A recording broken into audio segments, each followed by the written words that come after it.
Hey everyone, good evening. चलिए देख लेते हैं कि बैंक निफ्टी में 19 जनवरी को बैंक निफ्टी कैसे वर्क करेगा और कहाँ पे एंट्री बनेगी अपनी, और किस लेवल तक अभी बैंक निफ्टी में गिरावट आ सकती है, और कहाँ से क्या बाइंग एरिया रहेगा, सब कुछ बताते हैं। ठीक है, देखिए आज भी देखा जाए तो एच डी एफ सी में अपने 3% की गिरावट दिखी है।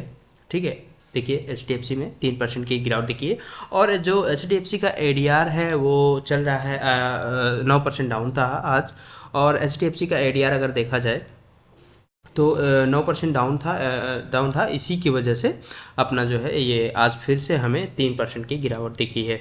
ठीक है, बट आज देखा जाए तो अभी इस समय अच्छा चल रहा है। एच डी एफ सी का ए डी आर जो है 2% अप है। ठीक है, तो इसके हिसाब से मतलब कल थोड़ी सी हमें जो है मार्केट में रिकवरी दिख सकती है। तो मैं बता दूं कि देखिए पुट हमेशा ही मतलब आप लोग पूरा बेस मत बने, और ये मतलब कोई रीज़न नहीं था इतना मार्केट जो गिरावट आई है बैंक निफ्टी में। तो और देखिए बैंक निफ्टी में जो आज आज जो देखा गया है, आज जो बैंक निफ्टी बेस बनाया है न्यू, और न्यू बाउंस एरिया बना के गया है। ठीक है, तो बता दें कि यहाँ से कहाँ से मतलब बाउंस बैक होगा, और क्या bounce back area bank Nifty का, कहाँ से बाइंग एरिया रहेगी और कहाँ से सेलिंग एरिया रहेगी, सब कुछ हम डिटेल में बात करेंगे। और ये भी बात करेंगे कि कौन सा लेवल हमारा इंपॉर्टेंट होने वाला है, कहाँ से सेलिंग एरिया रहेगा और क्या बाइंग एरिया रहेगा। ठीक है, और ट्रेड कैसे करना है हमको कल के लिए। ठीक है, और दोस्तों बता दें कि आज ग्रुप में मैं एक्टिव नहीं था, थोड़ा सा इमरजेंसी वर्क आ गया था, तो मैं हॉस्पिटल में था और चला गया था बाहर। तो इसके वजह से मैं जो है आज एक्टिव नहीं था। ठीक है, 2 बजे के बाद से ही मैं एक्टिव हुआ, तो कुछ खास कॉल नहीं मिला। एक कॉल मिला भी था तो उसमें 15-20 पॉइंट ही हमको मिले थे। ठीक है, तो चलिए इसके बात कर लेते हैं कि 19 जनवरी को बैंक निफ्टी कहाँ पे और कैसा वर्क करना है, क्या लेवल्स रहेंगे, उसके बारे में बात करते हैं। ठीक है, तो देखिए ये बैंक निफ्टी का चार्ट खुला हुआ है 15 मिनट के टाइम फ्रेम पे। ठीक है, ये बैंक निफ्टी का चार्ट है, 15 मिनट के टाइम फ्रेम पे ओपन है। और पहले हम लेवल्स देख लेते हैं, लेवल्स क्रिएट कर लेते हैं। ओके, तो देखिए ये हमारा लेवल्स जो है ये बन के आ गया है रेडी। ठीक है, और ये जो लेवल्स है ना, मैं बता दूं आपको कि आज जो बैंक निफ्टी रिकवरी दिखाया था लगभग वही 10 बजे से, तो ये लगा कि मार्केट अब रिकवरी कर देगा। ठीक है, लेकिन आप पुराना वीडियो देखिए, मेरा कल का जो वीडियो आप जाके देखिए, आपको ये बताया गया होगा उसमें कि हमारा जो न्यू सेलिंग एरिया है वो 46,000 से और 46,200 के बीच में है। ठीक है, और देखिए एकदम एग्जैक्ट कैसे ये रिस्पेक्ट करके वापस हमें गिरावट देखने को मिला था 12 बजे के बाद से, मतलब सेकेंड हाफ में। ठीक है, तो इसीलिए मैं आपको बताता हूँ कि देखिए जो इम्पोर्टेंस लेवल, इसीलिए मैं 2 बार बताता हूँ, 3 बार बताता हूँ कि आप लोग नोट कर लीजिए, आप लोग ट्रैप मत होइए। ठीक है, इसीलिए मैं इंपॉर्टेंट लेवल्स भी बता देता हूँ आपको। तो आपको आज मैं बता दूँ कि 19 तारीख के लिए, 19 जनवरी के लिए, मतलब कल के लिए कहाँ से और कैसा हमको वर्क करना है, ये बता दे रहा हूँ। ठीक है, अब मान लीजिए कि ये जो आप देख रहे हैं, ये जो बिल्डअप किया गया है, ये जो बैंक निफ्टी बिल्डअप करके गया है, ये मुझे मतलब अच्छा खासा बिल्डअप लग रहा है, और यहाँ से बाइंग एरिया दिख रही है मुझे। ठीक है, ये बाउंस बैक एरिया है।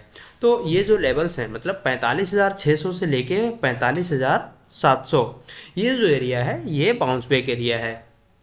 अब आपको बता दिया जाता है, बता दे देते हैं कि अगर मान लीजिए कि गैप अप खुल जाए, बैंक निफ्टी अगर गैप अप खुलती है तो हमको कैसे वर्क करना है और कहाँ पे वर्क करना है।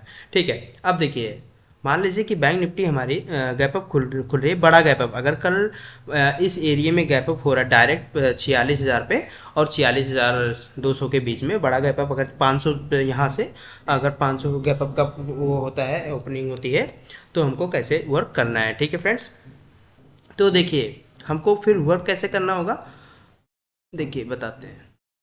तो देखिए क्या बताया गया था कि आपको हमें जो वर्क हमारा रहेगा कर का, मॉर्निंग में पहले देखिएगा, अगर जो बैंक निफ्टी बड़ी गैप अप दे रही है, अगर गैप अप ओपनिंग हो रही है इस एरिया के बीच में 46,000 और 46,200 के बीच में, तो हमको वर्क कैसा करना है। और हमारा जो पहला जो सपोर्ट रहेगा बैंक निफ्टी का, वो इस लेवल का रहेगा। ठीक है, इस लेवल का रहेगा। अगर मान लीजिए कि बैंक निफ्टी यहाँ पे डायरेक्ट खुलता है इस एरिया के ऊपर, मतलब 46,000 और 45,900 के ऊपर अगर खुल के, और एक कैंडल यहाँ पे होल्ड कर रहा है। ठीक है, कैंडल होल्ड कर रहा है और इसी एरिया में होल्ड करता रहा मान लीजिए आधा घंटा 1 घंटा, उसके बाद देखिएगा, ध्यान दीजिएगा कि मैं जो बता रहा हूँ ये बहुत इंपॉर्टेंट बता रहा हूँ मैं। आपको अगर जो ये लेवल्स 46,200 का लेवल्स आपको रीस्विंग करते हुए ब्रेकआउट देता हुआ और एक रीस्विंग बना के निकलता है ना, तो पहला टारगेट हमारा 46,400 का एंड दूसरा टारगेट 46,580 का। ठीक है, ये टारगेट हमको देखने को मिलेगा कल मॉर्निंग में भी मिल सकता है एंड सेकेंड हाफ में भी मिल सकता है। उसके बाद दोस्तों एक एक बात मैं आपको बता दूं, एक और सिनेरियो बनेगा।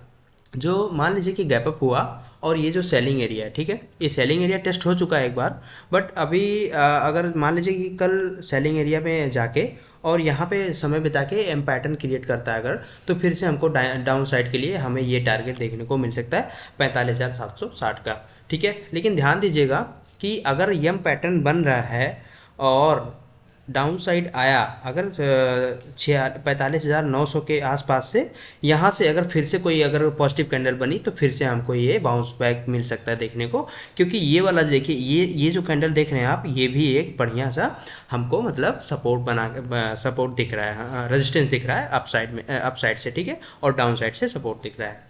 तो ये हो गया गैप अप की बात। अब बात करते हैं कि गैप डाउन में कैसे वर्क। ओके, देखिए फ्रेंड्स, फिर मान लीजिए बैंक निफ्टी अगर जो गैप डाउन ओपन होती है, तो आपको मैंने कल भी बताया था कि अगर इस एरिया में कहीं गैप डाउन होती है, ठीक है, मान लीजिए 45,400 के नीचे या 45,400 के नीचे, ठीक है, मतलब 400, अगर इस एरिया में देखिए बैंक निफ्टी अगर गैप डाउन होती है, ठीक है, तो पहला ही कैंडल हमको बड़ा देखने को मिल सकता है डाउन साइड के लिए। ठीक है, पहला कैंडल बड़ा मीन्स कि यहाँ ओपन हुआ और यहाँ, अरे सॉरी, यहाँ पे ओपन हुआ, यहाँ पे मान लीजिए गैप डाउन खुला, यहाँ ओपन हुआ और फिर सीधा यहाँ पे हमको 45,250 का टारगेट देखने को मिल सकता है पहले ही कैंडल में। ठीक है फ्रेंड्स, और आप लोग यहाँ पे ना ट्रैप भी हो जाओगे, तो मैं इसीलिए कहता हूँ कि 10 बजे के बाद ट्रेड किया करिए, मार्केट को सेटल हो जाने दीजिए, क्योंकि मार्केट पूरा ओवरसोल्ड में चल रहा है।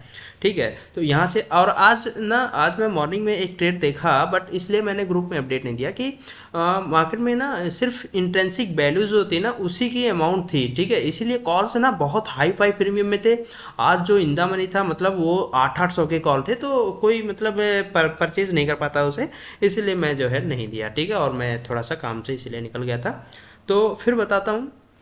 और अगर डाउन साइड में देखिए तो पहला सपोर्ट हमारा ये दिखेगा, पहला टारगेट, और अगर यहाँ से कोई डब्लू पैटर्न क्रिएट करता है तो अप साइड में ये हमें फिर से 45,700 देखने को मिल सकता है।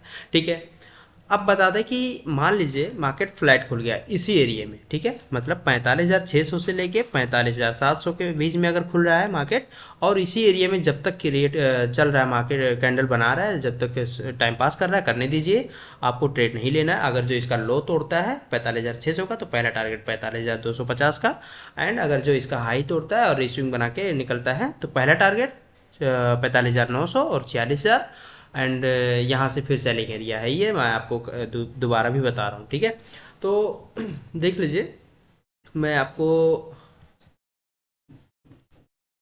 तो देखिए फ्रेंड्स, मैं जो अभी इम्पोर्टेंट लेवल बता रहा हूँ ये सुन लीजिए। अपना जो पहला अप साइड के लिए जो बनेगा लेवल्स, वो 45,800 मोस्ट इम्पॉर्टेंट लेवल। अगर इसके नीचे है तो हम कॉल साइड में नहीं जाएंगे, थोड़ा सा पुट साइड के लिए ही सोचेंगे। एंड अगर कल बड़ा गैप अप ओपन होके इस एरिया को क्लोज करता, इस एरिया को मतलब इस एरिया में टाइम पास करता है, देन हमें ये पहला टारगेट 46,400 का, ये मोस्ट इंपॉर्टेंट लेवल रहेगा। यहाँ से बैक हो सकता है बैंक निफ्टी। ठीक है, हमारा ये एरिया इंपॉर्टेंट रहेगा 46,400 और 580। ठीक है, यहाँ से फिर बाउंस बैक आ सकता है, मार्केट नीचे आ सकता है। ठीक है, तो पहला मैं बता दूं कि अगर बड़ा गैप होगा तो पहले थोड़ा सा गैप अप होगा तो पहले थोड़ा सा आराम से बैठिएगा, तो मार्केट सेटल होने दीजिए, उसके बाद में ट्रेड करिएगा। ठीक है फ्रेंड, तो यही सब था, मतलब आज के लिए जो एनालिसिस था यही था। कुछ खास नहीं करना अपने को, जो था आप वीडियो देखिएगा और इसको नोट करिएगा। ठीक है, इसको बना लीजिएगा, आप लोग एनालिसिस कर लीजिएगा, और आपको मेरी वीडियो अच्छी लगे तो सब्सक्राइब एंड लाइक ज़रूर करिएगा। कमेंट करके आप बताओ कि मुझे अभी क्या मतलब आपको अगर नहीं समझ में आ रहा वो भी बताओ, मैं वो भी डिटेल्स में बताऊँगा। ठीक है फ्रेंड्स, ओके, चलिए।